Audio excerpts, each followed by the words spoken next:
Assalamualaikum warahmatullahi wabarakatuh. Perkenalkan, nama saya Syafira Ramadhani Wahyudi dari Prodi Ilmu Politik semester 4 UIN Sunan Ampel Surabaya.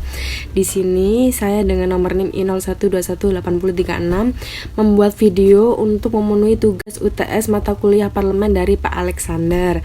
Di sini saya akan membahas tentang bagaimana peran DPR dan DPD dalam sistem parlemen di Indonesia. Oke, soal yang pertama, apa yang Anda ketahui tentang parlemen?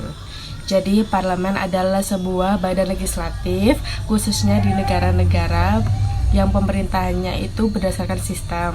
Parlemen juga bisa diartikan sebagai tempat untuk bicara atau merundingkan masalah-masalah terkait keternegaraan. Oke, lanjut pertanyaan nomor 2. Apa perbedaan mendasar dari unikameral, bikameral, dan multikameral? Jelaskan dengan mengambil contoh-contoh parlemen di berbagai negara. Jadi, perbedaan mendasar dari sistem unikameral, bikameral, dan multikameral itu terletak pada jumlah lembaga legislatif yang ada di dalamnya. Sistem unikameral itu memiliki satu lembaga legislatif atau parlemen yang berkuasa. Contohnya itu kayak legislatif di Yuan di negara Taiwan atau Majelis Permusyawaratan Islam di Iran.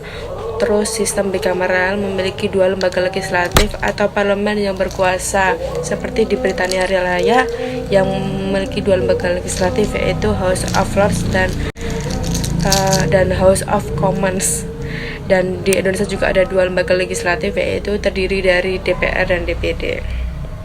Selanjutnya nomor 3. Dalam struktur parlemen Indonesia terdapat DPR dan DPD. Bagaimana peran masing-masing lembaga tersebut dalam struktur parlemen di Indonesia?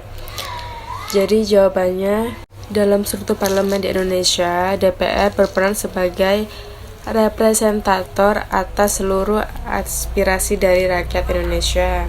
DPR juga berperan sebagai pembangunan negeri, di mana DPR melaksanakan sebagai legislator di tingkat pusat untuk membentuk undang-undang atau kebijakan pemerintah secara rasional. DPR juga mempunyai peran budgeting atau anggaran. Kemudian peran DPD juga sendiri berperan sebagai representator yang menampung dan menyuarakan aspirasi dari setiap daerah. Selain itu, DPD juga berperan sebagai legislator dengan menyusun rancangan undang-undang yang nantinya akan diajukan kepada DPR dan juga berperan sebagai pengawas atas pelaksanaan undang-undang. Yang mana nanti pada intinya DPD memiliki peran yang lebih konsen terhadap kepentingan daerah. Lanjut pertanyaan terakhir nomor 4. Terdapat setidaknya 3 level perwakilan di Indonesia, yakni DPR, DPRD tingkat 1, dan DPRD tingkat 2. Bagaimana Anda memahami perbedaan ketiga level tersebut dan bagaimana konsekuensinya baik secara struktural maupun fungsional dalam penyelenggaraan perwakilan di Indonesia? Perbedaan dari ketiga level perwakilan ini tentunya dapat kita pahami dengan memahami terlebih dahulu kedudukannya. Secara singkat, DPR berkedudukan di tingkat pusat dan memiliki kerjasama dengan Presiden. Kemudian DPRD tingkat 1 atau DPRD provinsi berkedudukan di tingkat provinsi dan memiliki kerjasama dengan gubernur. Dari situ dapat kita pahami bahwa konsekuensi dari 3 level perwakilan tersebut secara struktural, DPR memiliki kedudukan yang lebih tinggi karena berada di tingkat pusat. Sedangkan DPRD provinsi berada di bawah DPR dan berkedudukan di daerah tingkat provinsi. DPRD kabupaten atau kota berada di bawah DPR dan DPRD tingkat 1.